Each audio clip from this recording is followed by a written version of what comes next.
समादरणीय धार्मिक सज्जन वृंद, महर्षि दयानंद कृत यजुर्वेद भाष्य अध्याय 33 के ऊपर विचार कर रहे हैं। महर्षि दयानंद जी के विषय में बताया जाता है कि उन्होंने वेदों से वेदों को समझा और समाधिस्थ होकर ईश्वर से भी वेदों को समझा और वेदों के माध्यम से दूसरे शास्त्रों को परखा, जबकि दूसरे विद्वानों ने दूसरे शास्त्रों के माध्यम से वेदों के अर्थ को करने का प्रयास किया। कल 31वें अध्याय का मंत्र संख्या 12 उसके ऊपर विचार किया गया और इस मंत्र के माध्यम से परमेश्वर ने विद्वानों को, राजाओं को ये प्रेरणा दी है कि वो ऐसा ज्ञान विज्ञान उत्पन्न करें, ऐसे ज्ञान विज्ञान को प्राप्त करें, ऐसी विद्याओं को प्राप्त करें जिससे कि शीघ्र ही दुष्ट गुण दूर हों और अच्छे गुणों की प्राप्ति हो।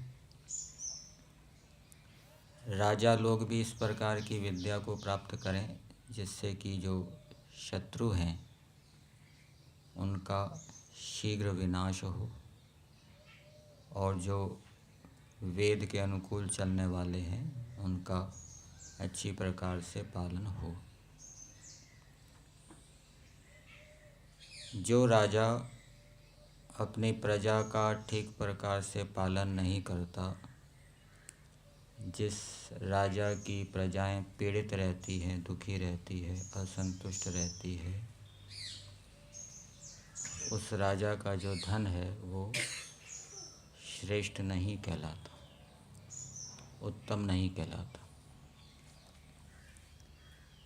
इसके विपरीत जिस राजा की प्रजाएं प्रसन्न रहती है, संतुष्ट रहती है, प्रजाओं का सब प्रकार से विकास होता है, उन्नति होती है, उस राजा का जो धन है वो श्रेष्ठ समझा जाता है। इसी प्रकार से जो विद्वान हैं, जिनके अंदर ये योग्यता है, सामर्थ्य है कि वो दुष्ट गुणों को दूर कर देते हैं और उसके माध्यम से वो धन को प्राप्त करते हैं, तो वो जो धन है वो श्रेष्ठ होता है, उनकी उन्नति करने वाला होता है। और यदि विद्वान ने उपदेश किया, प्रचार किया, लेकिन प्रभाव कुछ नहीं पड़ा, सुख सुविधाएं ले ली, तो वो जो धन है वो श्रेष्ठ नहीं कहलाएगा, उन्नति करने वाला नहीं होता। मंत्र के भावार्थ में दिया है, जो अच्छे संयम में रहने वाले मनुष्य हैं, अर्थात जो शरीर से, मन से, वाणी से अच्छा संयम करते हैं। और यहाँ पर यह भी जोड़ना चाहिए, अच्छे का मतलब निरंतर संयम करते हैं, निरंतर शरीर, मन और वाणी से जो धर्म का आचरण करते हैं, न्याय युक्त व्यवहार करते हैं, निरंतर जो किसी को अन्यायपूर्वक कष्ट नहीं देते, जो आपत्ति के आने पर घबराते नहीं हैं, प्रतिकूलता के आने पर, आपत्ति के आने पर यदि मनुष्य घबरा गया तो उसने संयम को तोड़ दिया। इसी प्रकार से जो मान, अपमान, निंदा, स्तुति, हानि, लाभ आदि जो धर्म को, कार्यों को करने में होते हैं, उनको सहन कर रहा है तो वो संयम में चल रहा है। और यदि उसने उनको सहन नहीं किया, उद्विग्न हो गया, तो वो संयम को छोड़ने वाला कहलाएगा। इसी प्रकार से जो सभी इंद्रियों को धर्म मार्ग पर निरंतर चलाते हैं, वो अच्छे संयम वाले हैं।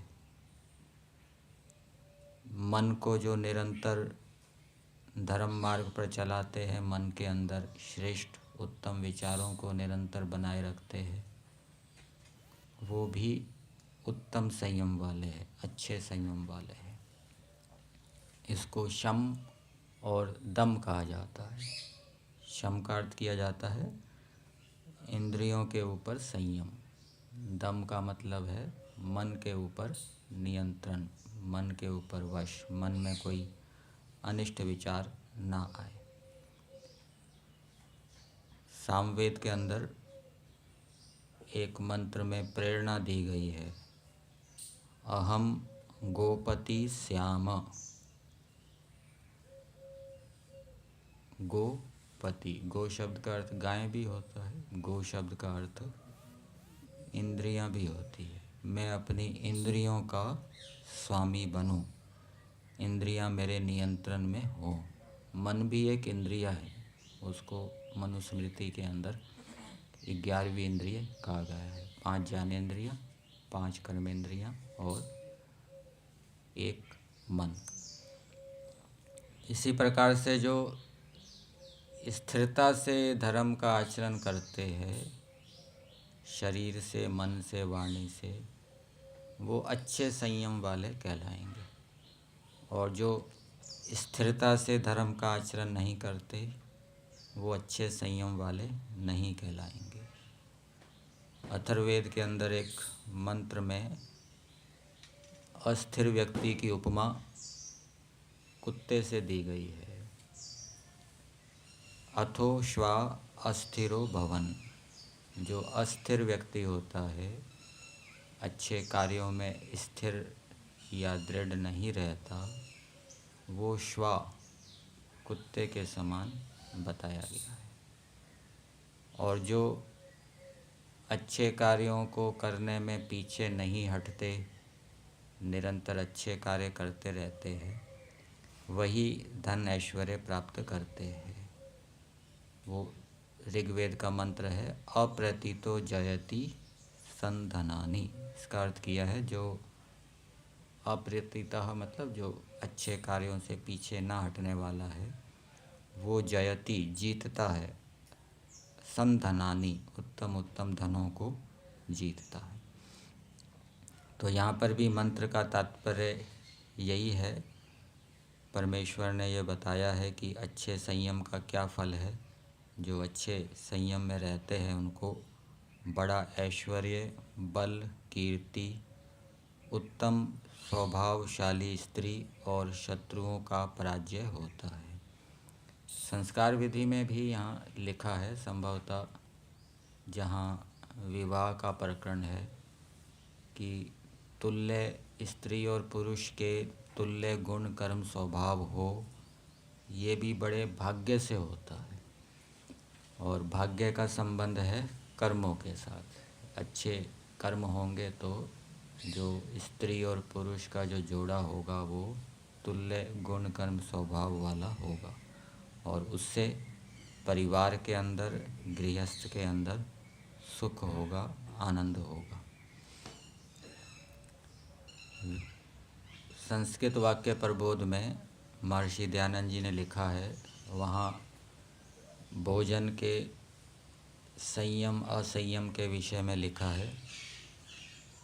कि न्यून भोजन करने से और अधिक भोजन करने से शरीर का बल घटता है। इसलिए जितना आवश्यक है उतना भोजन करना चाहिए, अर्थात भूख से कुछ न्यून भोजन करना चाहिए। तो ये अच्छे संयम से बल की प्राप्ति होती है और विषय वासनाओं में जो व्यक्ति आसक्त होता है उसके शरीर की जो प्राण शक्ति है वो क्षीण होती है। आज मंत्र संख्या 13 का स्वाध्याय किया गया। मंत्र में दिया है त्वाम ही मंद्रतमम अर्कशोकहि वव्रीमहि मही नः श्रोषि अग्ने इंद्रम न त्वा शवसा देवता वायुं प्रीणन्ति राधसा नृतमः। मंत्र के देवता हैं विश्वे देवाः, सब देव, और मंत्र का विषय है विद्वानों को क्या करना चाहिए। पिछले मंत्र का भी यही विषय है और वहाँ पर सभी मनुष्यों के लिए प्रेरणा दी गई थी कि सभी मनुष्यों को अच्छे संयम में रहते हुए मन से, शरीर से, वाणी से, सब प्रकार से निरंतर संयम करते हुए बड़े ऐश्वर्य, बल, कीर्ति को प्राप्त करना चाहिए और शत्रुओं को जीतना चाहिए। आज के मंत्र में भी यही प्रेरणा दी गई है। विद्वान क्या करें या मनुष्य क्या करें, भावार्थ में इस मंत्र का तात्पर्य जानेंगे। भावार्थ में दिया है इस मंत्र में उपमा और वाचक लुप्तोपमा अलंकार हैं। जो दुखों का सहन कर, जो मतलब जो मनुष्य दुखों का सहन कर, दुखों को सहन किसके लिए करेंगे? अच्छे कार्य के लिए, बुरे कार्य के लिए नहीं, ठीक है ना। अच्छे कार्यों के लिए दुखों को सहन करना क्या कहलाता है? तप। सुख दुख, मान अपमान, हानि लाभ आदि को सहन करना। तो जो दुखों को सहन कर सूर्य का समान तेजस्वी और वायु के तुल्य बलवान विद्वान मनुष्य विद्या सुशिक्षा का ग्रहण करते हैं।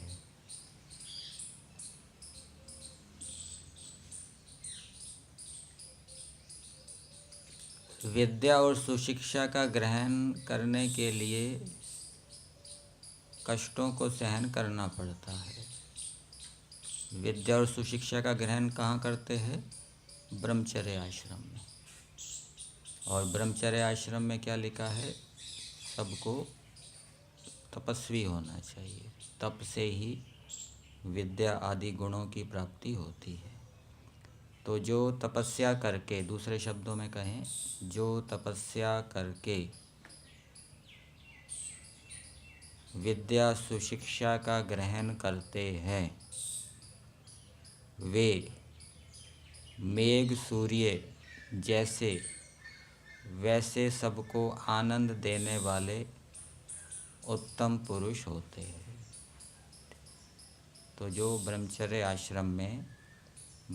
आश्रम के जो नियम हैं उनका अच्छी प्रकार से पालन करते हैं, पूरा पुरुषार्थ करते हैं, तो वो उत्तम पुरुष होते हैं, सबको आनंद देने वाले होते हैं। दो दृष्टांत दिए, जैसे मेघ है वो सबको आनंदित करता है। ग्रीष्म ऋतु के बाद जब वर्षा होती है तो सब प्राणियों को आनंद होता है, प्रसन्न होता है। और सूर्य भी सबको आनंदित करता है। इस प्रकार से वो सबको आनंदित करने वाले होते हैं।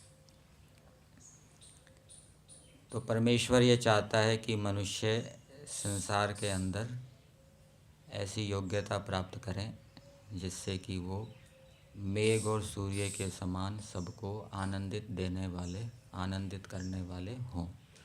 तो इसके लिए क्या करना पड़ेगा? ब्रह्मचर्य का पालन करते हुए विद्या और सुशिक्षा का ग्रहण करना पड़ेगा। फिर यहाँ पर दो विशेषण और दिए हैं। जो सूर्य के समान तेजस्वी और वायु के तुल्य बलवान विद्वान मनुष्य, तो वो सबको आनंदित कब कर सकेंगे?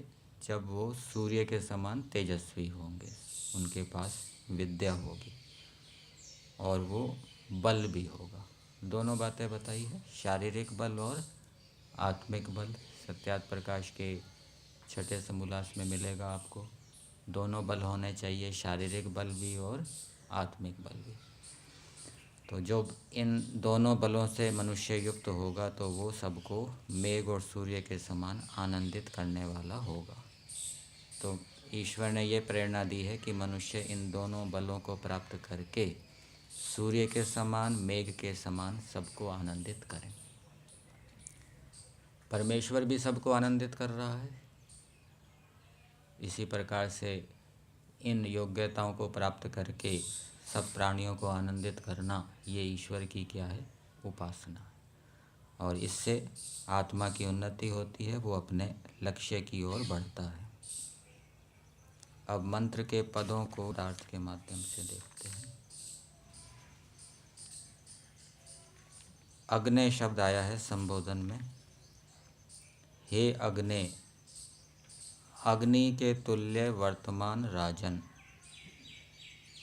अग्नि जैसे प्रकाशित होती है, वैसे ही राजा को भी विद्या से प्रकाशित होना चाहिए।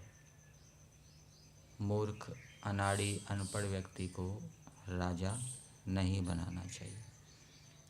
और शास्त्रों में तो ये लिखा है कि राजा को तो वेदों का विद्वान होना चाहिए, वेदों का ज्ञाता होना चाहिए। वा विद्वज्जन, दोनों को संबोधित किया गया है। विद्वान भी कैसा हो? वो भी विद्या से प्रकाशित हो, और राजा भी कैसा हो? विद्या से प्रकाशित। इनको संबोधित करते हुए कहा जा रहा है, जिससे आप नहा हम ब्रह्मचर्य आदि सत्कर्मों में प्रवृत्त जनों के महत गंभीर वचन को सुनते हो। तो इनको संबोधित करने वाले कौन हैं? विद्वान और राजा को कौन संबोधित कर रहे हैं? ब्रह्मचर्य आदि अच्छे कर्मों का अनुष्ठान करने वाले जिज्ञासु व्यक्ति, विद्यार्थी व्यक्ति, इनको संबोधित कर रहे हैं। अर्थात विद्वानों को, कौन से विद्यार्थियों को पढ़ाना चाहिए? जो विद्यार्थी ब्रह्मचर्य आदि अच्छे कर्मों का अनुष्ठान करते हैं, उनको पढ़ाना चाहिए। और जो नियम आदि का कोई पालन नहीं करते, संयम आदि से युक्त नहीं है, उनको नहीं पढ़ाना चाहिए। उनको पढ़ाने का कोई लाभ ही नहीं है, क्योंकि उनको कोई विवेक होगा नहीं, ज्ञान होगा नहीं। उनके इंद्रियां जो हैं वो विषयों में आसक्त हैं। और राजा के विषय में भी कहा गया है, राजा को भी गंभीर वचनों को सुनना चाहिए। राजा किसके गंभीर वचनों को सुनेगा? किसकी सलाह को सुनेगा? मंत्रियों की सलाह को सुनेगा। तो मंत्री भी कैसे रखने चाहिए? जो ब्रह्मचर्य आदि अच्छे कर्मों का अनुष्ठान करने वाले हों, धार्मिक हों, ऐसे मंत्रियों को रखना चाहिए। और विद्वान गंभीर वचनों को सुनेगा विद्यार्थियों के। विद्यार्थी कोई गंभीर शंका पूछेंगे तो विद्वान उसका समाधान करेंगे। तो राजा को भी अपने मंत्री आदि धार्मिक, ब्रह्मचारी, जितेंद्रिय रखने चाहिए। और विद्वान को भी ऐसे विद्यार्थियों को पढ़ाना चाहिए जो धार्मिक हों, संयमी हो, जितेंद्रिय हो। सुनते हो, इससे मंद्रतमम, अतिशय कर, प्रशंसा आदि से सत्कार को प्राप्त आपको सूर्य के समान प्रकाश से युक्त जनों के साथ हम लोग स्वीकार करते हैं।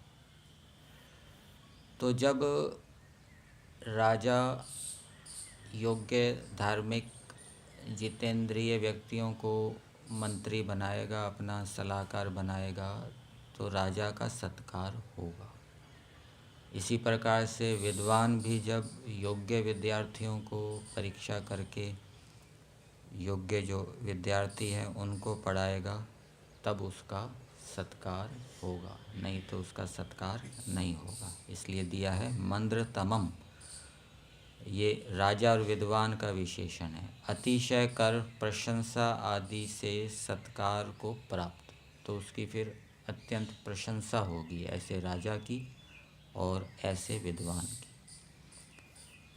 और जो राजा और विद्वान को संबोधित कर रहे हैं वो क्या कह रहे हैं, हम कैसे हैं। सूर्य के समान प्रकाश से युक्त जनों के साथ हम लोग स्वीकार करते हैं। तो राजा और विद्वानों को ऐसे व्यक्तियों को, ऐसे विद्यार्थियों को पढ़ाना चाहिए, रखना चाहिए, और ऐसे धार्मिक विद्वान व्यक्तियों को भी विद्वान और राजा को स्वीकार करना चाहिए। ठीक है ना, अर्थात श्रद्धापूर्वक उनके अनुशासन में रहना चाहिए।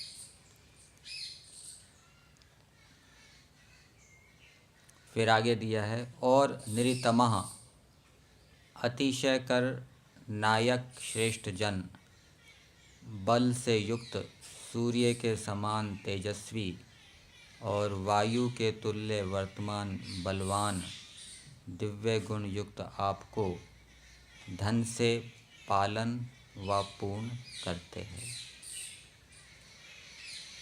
तो कुछ निरितम मनुष्य हैं, श्रेष्ठ मनुष्य।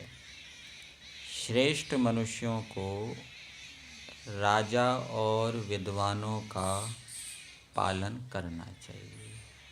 ठीक है, श्रेष्ठ मनुष्यों के पास श्रेष्ठ धन होगा, मेहनत ईमानदारी से कमाया गया धन होगा, शुद्ध धन होगा, पवित्र धन होगा। उस धन से उनको विद्वान और राजा का पालन करना चाहिए।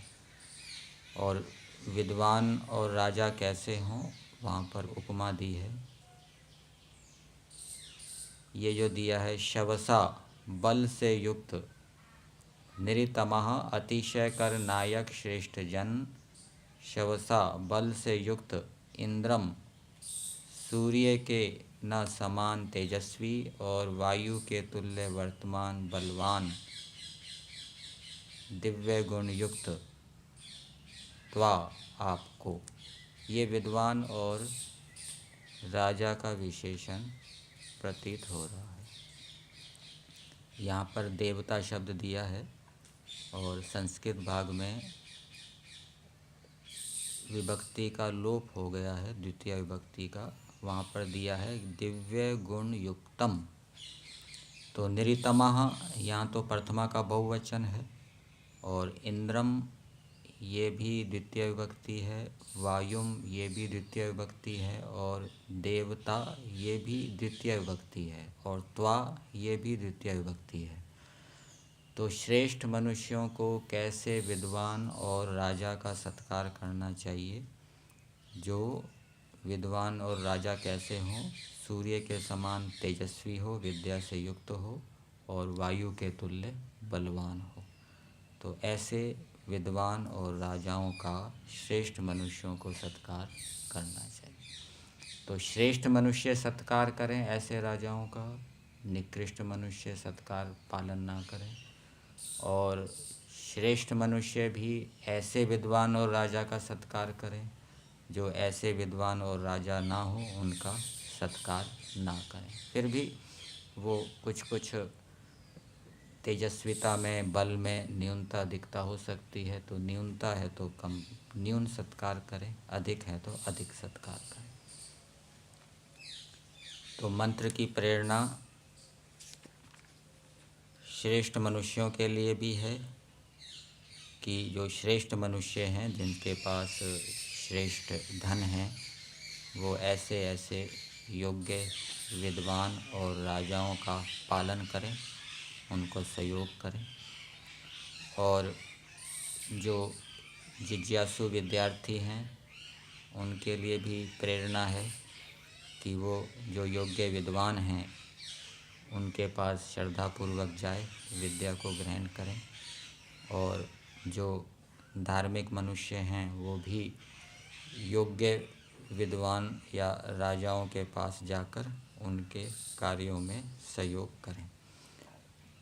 और राजाओं और विद्वानों के लिए भी प्रेरणा है कि राजा लोग ऐसे व्यक्तियों को रखें जो धार्मिक हों, जितेंद्रिय हों, और विद्वान लोग भी ऐसे जिज्ञासुओं को, विद्यार्थियों को पढ़ाएं जो धार्मिक हों, जितेंद्रिय हों। तो इस प्रकार करने से सभी मनुष्यों की उन्नति होती है। ये वेद की आज्ञा है, और यदि इसके अनुकूल नहीं चलेंगे तो फिर उन्नति प्रगति में बाधाएं खड़ी हो जाएगी।